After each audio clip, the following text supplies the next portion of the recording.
Since a kid riding motocross, I always thought you want to be a part of your bike, whether you're doing motocross or mountain biking. Like, if you and your bike are one, like you're working together.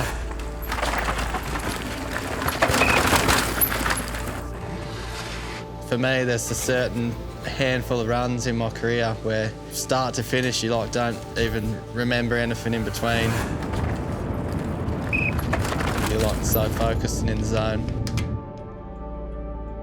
I could lay down in bed the night before and do the whole track in my mind, know every rock and every route on the track. And there's no way that I can figure out how to actually put yourself into that mindset during a run. I think when you thought about something like the World Championships all year long and you've been waiting for that and you're super dedicated and in the zone, once you break that start beam and you're on track, you must just be so focused in. It's pretty crazy. Winner of the gold medal and world champion, Samuel Hill of Australia!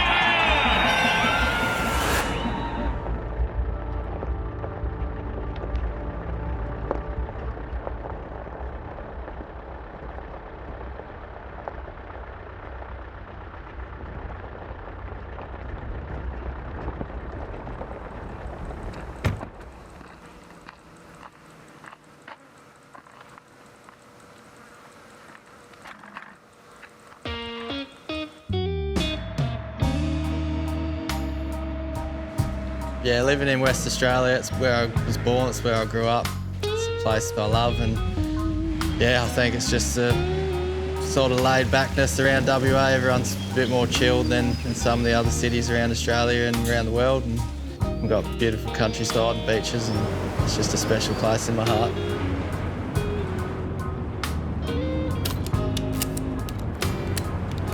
With all the travel and being away for months out of the year and having sort of a hectic, busy schedule and that sort of thing, to come back to WA where it is like a lot slower paced and more chilled out, it's just a good place to relax and just feels comfortable to be here. And I think WA is a good spot for kids to be, and for me and Bridget to raise the boys.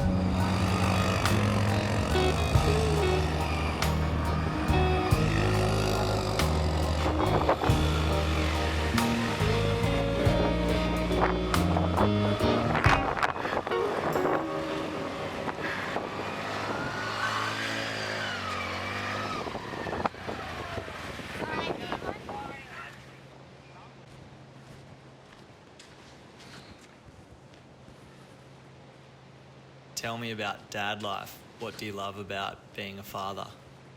Yeah, I love being a dad. I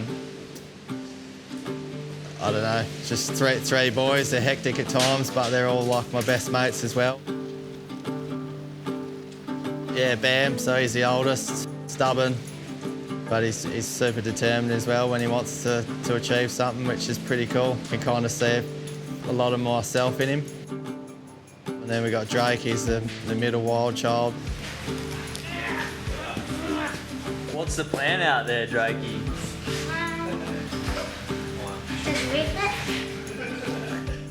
Yeah, outrageous at times, but he's like also like super kind and loving.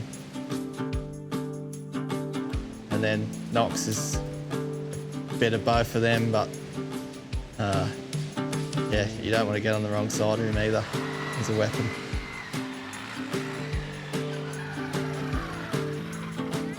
Can we not argue?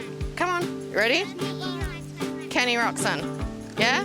Kenny versus Jet. 15. Shoes on. 5, go. They literally do this just all day, every day. Bridget, she's the ultimate mum, the ultimate wife, really. She does everything for all of us, and especially, yeah, me throughout my career in racing. She just puts us first all the time, and yeah, she's awesome. Like, I do a lot of the discipline, and I'm like, come on, it's like dinner, bath, bed, all that.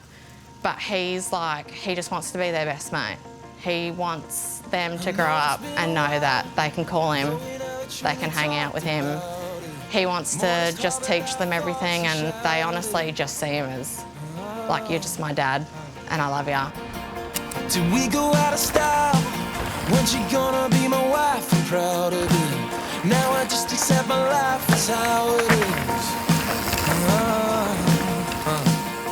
And it's been harder than usual. He rides now more because he wants to get it done and he wants to come home. Like when he raced, once we had BAM, it was more he needed to get the job done so he could come home. But before that, he was less scared. But now it's more he wants to do it to make his 3 boys proud. I think you're looking at it the wrong way. We said we will never change for anyone. And though it's been a while, I still see you as a kind of royalty. I still feel a strange kind of loyalty to you. I think half the time the kids don't realise who he is. Like, Knox even had a chat with me and said when he grows up he wants to be like his mate, who's 15, that rides mountain bikes. And I'm like, what about your own dad? And he goes, I am.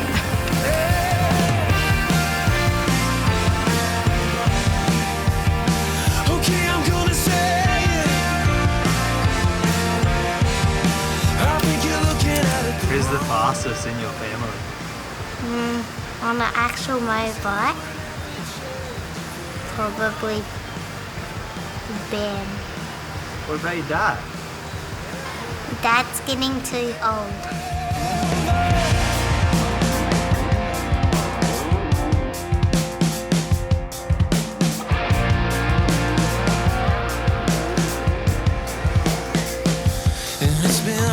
I don't think he gives himself enough credit for what he's achieved. To him, it does seem like a job, but he's done things that people dream of, and he's been able to set goals and do those things for himself.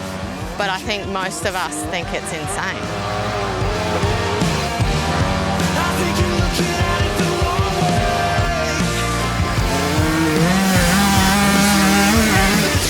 The boys like have an idea of who I am and what I've done, but the coolest thing is I'm just dad. Like, I can try to tell them stuff and they don't really want to listen sometimes, but then some other random kid's dad can tell them something, they'll listen to them. So yeah, I don't mind. I don't want to be anything other than dad to them.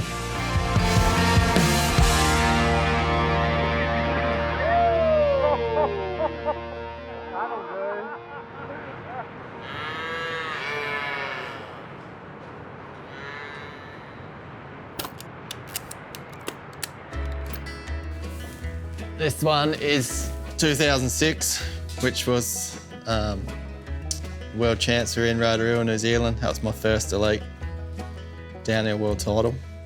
And I remember Talladega Nights had come out and I thought it was an unreal movie, shake and bake, so. Like even getting the helmets out and hanging jerseys up and unpackaging stuff from our move a few years ago, and I even find stuff and I'm like, when did you win this? When did you do that? And he kind of shrugs it off, but I sit there and think that's an achievement that should be celebrated. So that's why I'm hanging everything back up. We were putting that frame up the other day. Knox is like, when you're dead, can I have that? But he said it like, I'm like, do you just want me to go now then? That's bike I raced in 2003. Won the junior world champs on it. Probably one of the bikes that probably never should have done as good as it did, but Nathan Rennie won the World Cup title on it. I got a podium at the World Cup as a junior and then won Worlds on it, so. How would you hope that people remember you? I don't know. I don't know, I'd hope people just remember me as being a nice person, you know, like a good bloke. Good husband, good dad. The race stuff's awesome, but it doesn't need to be. That doesn't like define me, you know. It's just I was good at my job for a while. This bad boy here, that is the helmet that matches the Sunday we've been filming on.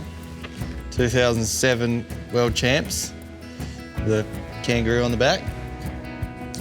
So that one's pretty cool. Troy always cut down my visors. I thought they were more aerodynamic. Probably not. I've spoken to a few other families, like the Reeds, for example, you know, with their 3 kids. I don't think they sometimes comprehend, like, Chad Reed is Chad Reed, and, like, Sam Hill. Like, it's just Dad, it's just Sam. It's the guy that builds me a fence if I need a fence built. I think he prefers it. But I do know he misses that little side of going away racing every season. He's definitely stayed in WA because he wants to be just Sam.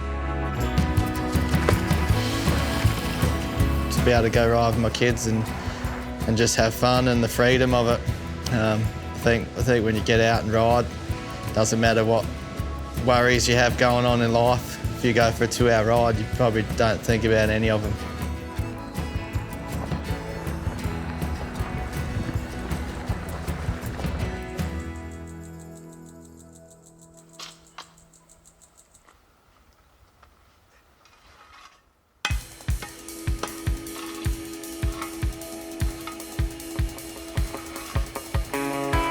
Yeah, the trail building stuff as a kid, built everything. There was no places to go ride, so I've always just grown up building stuff. And then, yeah, sort of as I was through my career, I would make my own tracks to push my limits a little bit. And I think the enjoyment of building trails is sort of like having the idea and the vision and being able to, like, sort of read the terrain, read the area and mask out the best plan of where you can put it, and then sort of see it come to life. And then, yeah, and even to get feedback from other riders and see their enjoyment and people smiling or being like, yeah, that's one of the funnest tracks I've ridden. Like, it's pretty cool. Would you have slept better if I was always home? Just don't fear the crowd. Don't blame yourself being vacant. It's just called spacing out. Starting to rearrange our brain and still let it go. But I cannot say for sure. Stuck in the middle of it. What's to deal with the noise and the glitters round here? Yeah, I think with the Armour Sunday, heaps of people have asked me over the years, like, what did it do so good? To me, it never did anything like outstanding. It was that it was always just super predictable across everything. Like, there wasn't one thing that stood out about it.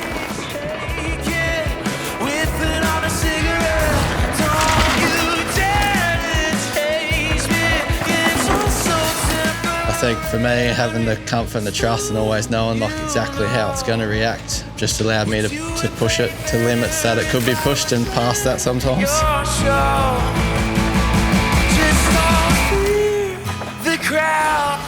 Don't blame yourself when you're vacant if you're gone. Spacing out. It's harder to rearrange your brain than to let it go. But I cannot say for sure. The route is long.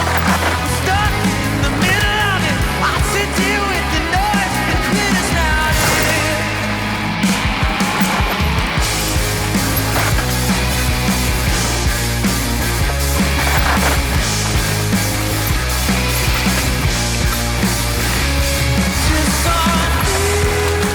Definitely in my younger years, like, I was pretty shy for a long time. I never, like, wanted to be in the limelight, the spotlight. Wanted to race and win for me. Just don't fear the crowd. Don't blame yourself being vacant. It's just called space. Yeah, I think looking back at my career, there's definitely things you can think about doing differently, but I know for me, the way I raced and the way I approached things, I wouldn't have had the successes I had if I sort of tried to race in a different headspace. Crashed and lost a lot of races, but I've won a lot because that's how I ride. I couldn't really, like, want to go back and change anything.